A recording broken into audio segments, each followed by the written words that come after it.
پاک ہو جاتا ہے، پھلتا پھولتا ہے، بڑھتا ہے، نشو نما ہوتی ہے۔ دراصل یہ زکوٰۃ کے جو ہے اللہ تبارک تعالیٰ نے انعاموں کا ذکر جہاں پہ آپ کے لیے کیا، وہاں پہ لغت کی روح سے بھی اگر ہم اس معنی کو تلاش کریں تو ہمیں ملتا ہے شرعی جو ہے حوالے کے مطابق ہی معنی۔ اب ہم دیکھیں گے یہاں پہ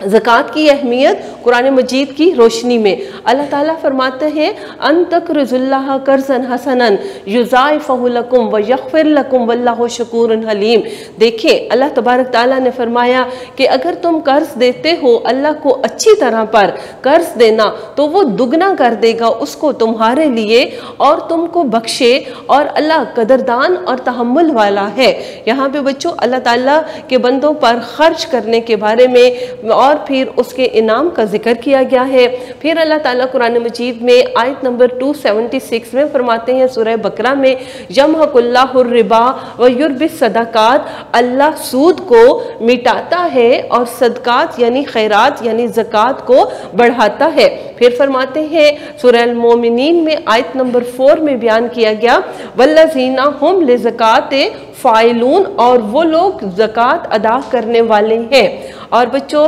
فرماتے ہیں اللہ تبارک تعالیٰ سورہ توبہ میں آیت نمبر 103 میں خذ من اموالہم صدقات تطہرہم وتزکیہم بہا، اور ان کے مال میں سے زکوٰۃ لیجئے تاکہ پاک کیجئے اسے وتزکیہم بہم، اور اس کے ذریعے ان کا تزکیہ کرے۔ تو اللہ تبارک تعالیٰ نے قرآن مجید میں بے پناہ مقامات پر زکوٰۃ کے بارے میں حکم دیا ہے، اور یہاں پہ اب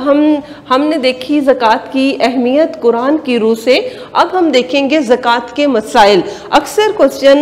جب ایگزامس میں آتا ہے زکوٰۃ کے مسائل بیان کریں یا نصاب زکوٰۃ بیان کریں تو اسٹوڈنٹس اس میں کنفیوز ہو جاتے ہیں، اور نصاب پوچھا ہے تو وہ مسائل لکھ دیتے ہیں، اور مسائل پوچھے ہیں تو وہ نصاب لکھ دیتے ہیں۔ تو اس بارے میں بھی بچوں ذرا محتاط رہیے گا۔ اور مسائل کس کو کہتے ہیں؟ یعنی زکوٰۃ کی تقسیم کے بارے میں یہاں پہ بات کی گئی ہے۔ پہلا مسئلہ جو زکوٰۃ کے مسائل میں ہے بچوں کہ زکوٰۃ صرف مسلمان پر فرض ہے، زکوٰۃ صرف مسلمان سے لی جاتی ہے، اور زکوٰۃ صرف مسلمانوں میں ہی تقسیم کی جاتی ہے۔ دوسری بات کہ زکوٰۃ کی رقم آپ اپنے عزیز و اقارب میں وہ آپ کے رشتے جن کی کفالت شرعاً آپ کے لیے واجب ہے، آپ کے لیے لازم ہے، ان کو آپ زکوٰۃ کی رقم ان کے اوپر آپ خرچ نہیں کر سکتے۔ مطلب والدین اپنی زکوٰۃ کی رقم اپنے بیٹا یا بیٹی پر خرچ نہیں کر سکتے، اسی طریقے سے اولاد زکوٰۃ کی رقم اپنے والدین پر خرچ نہیں کر سکتے۔ دیکھیں بچوں زکوٰۃ تو اس وقت فرض ہوتی ہے نا جب ہم نے ایک خاص رقم کو پورا سال اپنے پاس محفوظ رکھا، تو پھر زکوٰۃ اس وقت آپ دیں گے جب وہ پورا سال آپ کے پاس رہی۔ لیکن اگر اس دوران آپ کے بچوں کو یا ہم کہیں کہ ہمارے والدین کو یا جو ہے فیملی کے قریبی لوگوں کو، دادا کو، آپ کی دادی ماں کو، جو لوگ آپ کے ساتھ ہیں ان کو اگر ضرورت پڑتی ہے تو پھر آپ اس رقم کو ان کو دے دیں، وہ خرچ کر سکیں۔ تو پھر یاد رکھیں اس بات کو کہ زکوٰۃ کی جو رقم ہے وہ والدین اپنی اولاد پہ خرچ نہیں کر سکتے اور اولاد اپنے والدین پر خرچ نہیں کر سکتے۔ اسی طرح بیوی جو ہے وہ زکوٰۃ کی رقم اپنے شوہر پر خرچ نہیں کر سکتی، اور شوہر زکوٰۃ کی رقم کو اپنی بیوی پر خرچ نہیں کر سکتے۔ لیکن اس کے علاوہ باقی رشتوں پر، چونکہ بہن بھائی جب میرڈ ہوتے ہیں تو ان کی اپنی فیملی ہوتی ہے، تو معلوم نہیں پھر کس کی فیملی کے معاشی حالات کیسے ہیں، اس صورت میں اگر آپ زکوٰۃ کی رقم ان کو ادا کرتے ہیں تو پھر قریبی رشتہ داروں کا زیادہ حق ہے۔ لیکن پھر میں دہراؤں گی ماں باپ اولاد پر نہیں، اولاد ماں باپ پر نہیں، میاں بیوی ایک دوسرے پر زکوٰۃ کی رقم خرچ نہیں کر سکتے۔ پھر بچوں یہ بتایا گیا کہ ایک بستی کے رہنے والے لوگ اگر زکوٰۃ ادا کرتے ہیں تو اسی بستی کے غریب طبقے کے اوپر اس زکوٰۃ کی رقم کو تقسیم کرنا چاہیے۔ لیکن کبھی اگر ایسے ہو جاتا ہے